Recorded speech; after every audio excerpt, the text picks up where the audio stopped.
5 seconds. Start. One of the serious problems which has been dealt with is the food situation in the country. The President's address very rightly remarked that though it is not alarming, it is serious. It is of grave concern. The economy in the country is also not very safe. All these are stark realities which the country and the leaders of society, as we are in this august house, will have to face. This august house and also the several houses in the states have given their approval to the 10th 5-year plan.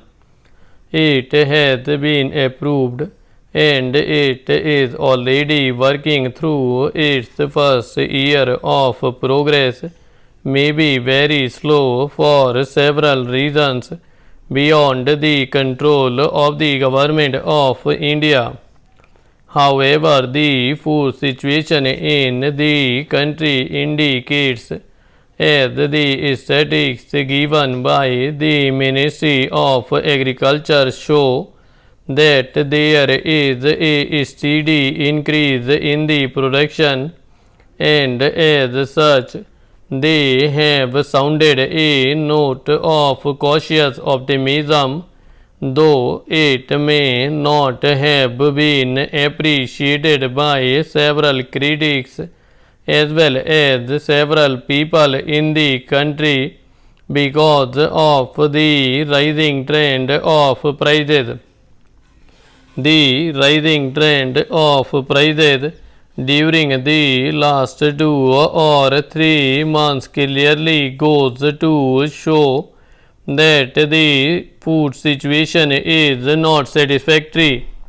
I do not venture to say that it is deteriorating, but as somebody has remarked, the food situation appears to be a little grave because of lack of purchasing power of the consumer. In regard to food production, there are 3 factors. One is the producer, the other is the non-producer, and the third is the government. The producer in this country is mainly the agriculturists, and it is time to think seriously whether the Union Parliament should have to think positively whether in this country agriculture is to be given the pride of place ahead of industry, because it is in the main industry of the nation. There is a clear distinction between agriculture and industry, and as it has been said by an eminent economist, there cannot be better industry unless there is an improved agriculture. An improved agriculture needs several factors to be considered before we assail the producer in the country. Fortunately, very many speakers who preceded me have sponsored the cause of the producer, though the producer was not so much in the picture. The producers in this country can be divided into 3 categories. Sir, from my little experience of the rural areas, I can say that growing of food is not a paying proposition to the agriculturists unless and until the prices of food grains are guaranteed. Ours is a marginal production, and we have to see whether this marginal production is to be stepped up to the point of self-sufficiency, in which case we have to see whether the producer needs any protection, whether guarantees can be given as regards the prices of food grains, whether parity of prices can be maintained for food grains with industrial products in our country. If these factors are not taken into consideration, then sir, poverty will not be liquidated, and unless and until we take the food problem as the vital problem of the nation, I think we will be day by day disappointed in our attempts to relieve the food situation. The food situation is becoming grave because our fast expanding money economy has put more money in the pockets of the people.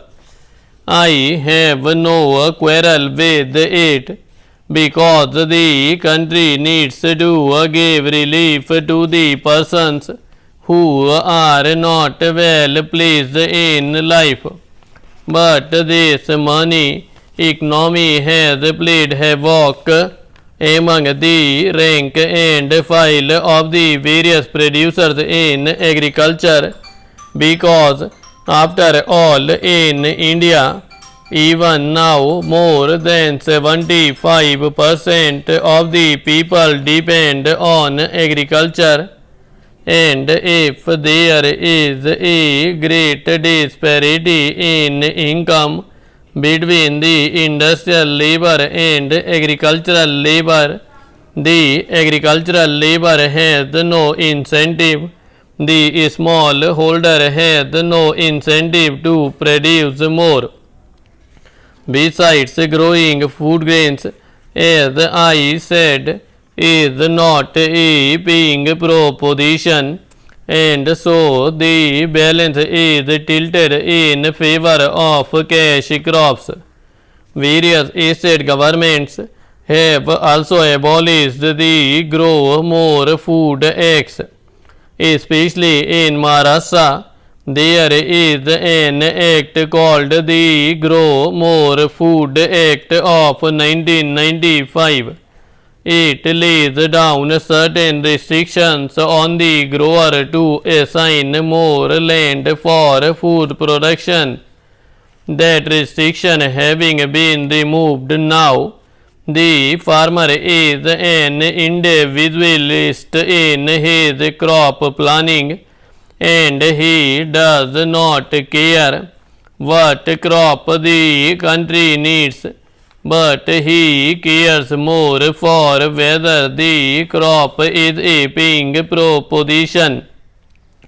It is a natural human tendency that unless and until the business is remunerative, nobody follows it seriously, though this tendency is found not only in India but everywhere. Yet the agriculturist faces this question all the more. Sir, our revered Prime Minister made a nationwide appeal that India should follow cooperative farming. Sir, cooperative farming still remains a dead letter, though there have been several eminent persons who have advocated the importance of cooperative farming.